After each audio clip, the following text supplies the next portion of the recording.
Hi, my name is Lucy Trueman. I'm the Managing Director of Trueman Change. We're a small business based in the Northwest, and we're producing a range of free tools, videos, content for people around change management and project management, because that's what we do. And we want to kind of support our business community and work community and public sector community in going through the changes that we are all having to go through at the moment. I want to talk to you today about the change curve, and the main reason that I want to talk to you about that is you may have noticed I've not produced a video for a couple of weeks, and if you know me personally, then you probably do know that we lost my dad to COVID-19 just short of 3 weeks ago. So the change curve is that all of the research around that was actually conducted in bereavement and grief. So for me, it feels quite poignant at the moment and a good time to get this tool out and dust it off and have another look at it. And in the past, I have joked about that and said, should we really be comparing business change and changing the way we work to bereavement? But at the moment, I think not just for people like myself who have been very directly and tragically affected by COVID-19, but also all of us have been affected in a much deeper way than a normal business change environment. So I think it's quite a poignant tool, and I wanted to just talk through it in the hope that perhaps it may help some people. So the change curve is normally illustrated as a curve. It's normally illustrated on a graph. It's usually that the bottom axis suggests the length of time, and the left-hand side axis represents kind of morale and energy and performance. I don't think that's necessarily always a helpful way to consider it, because I don't think people always move through it in a linear fashion. But I'll talk you through the stages, and while I'm talking through, have a think about yourself, your responses, your emotional response to the changes going on, and also the people around you, whether that's if you're a manager, your team, or people that you work with. So stage one is shock. So that's that initial kind of stunned, numb feeling when the change happens to you. Second stage is denial, which is where we bury our head in the sand and just don't really engage, or even go as far to say this change isn't happening. And you'll notice on the curve that it lifts at that point. So our morale lifts because we're not having it. That's not happening. We then start to descend. The first stage is usually anger. It's very common to feel angry about a change that we can't control, and it's very common for that anger to be directed in different, perhaps not very healthy places.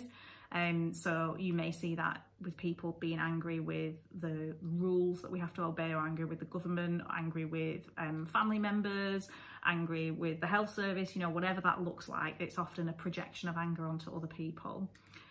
Stage number 4 is about bargaining, and that is often where we start to engage with the process, but in a not particularly helpful way.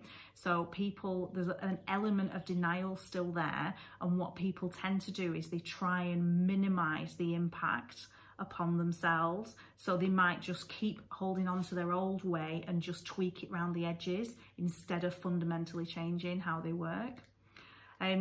Depression and confusion is the lowest point, which is stage 5, and that's when people become quite withdrawn and don't really want to engage at all.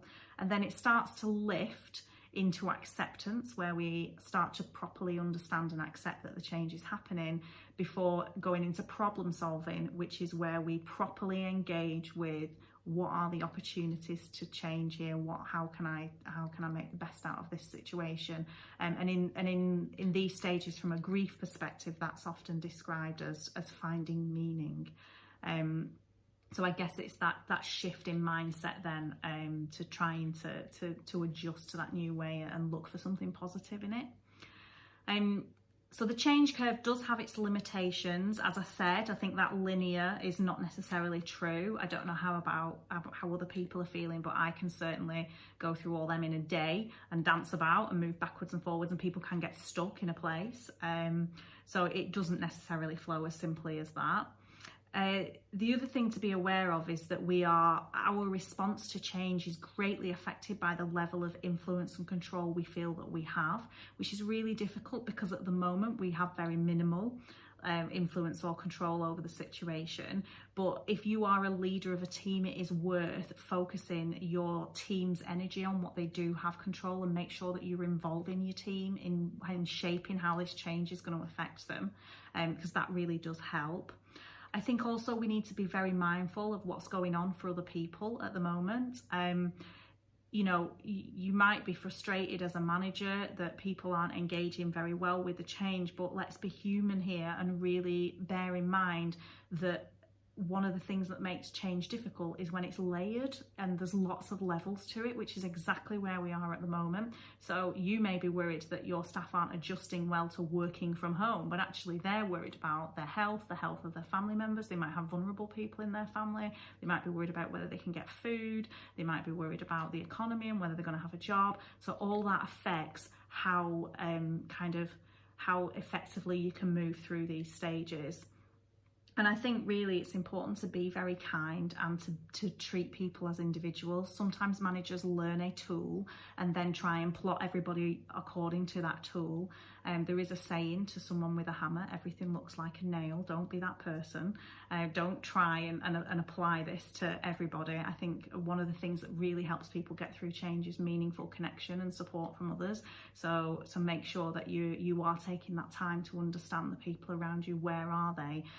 Because they may be dealing with much bigger things than the work change. You know, they may be experiencing grief and bereavement or other worries. In fact, I'm 100% sure everybody's dealing with other worries at the moment besides just the work environment.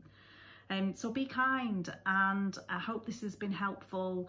Thank you for listening. If you would like me to make any specific videos about specific challenges, then please do get in touch. We just kind of want to do our bit and share what we know about in the hope that it helps others in this really, really difficult time. And thank you.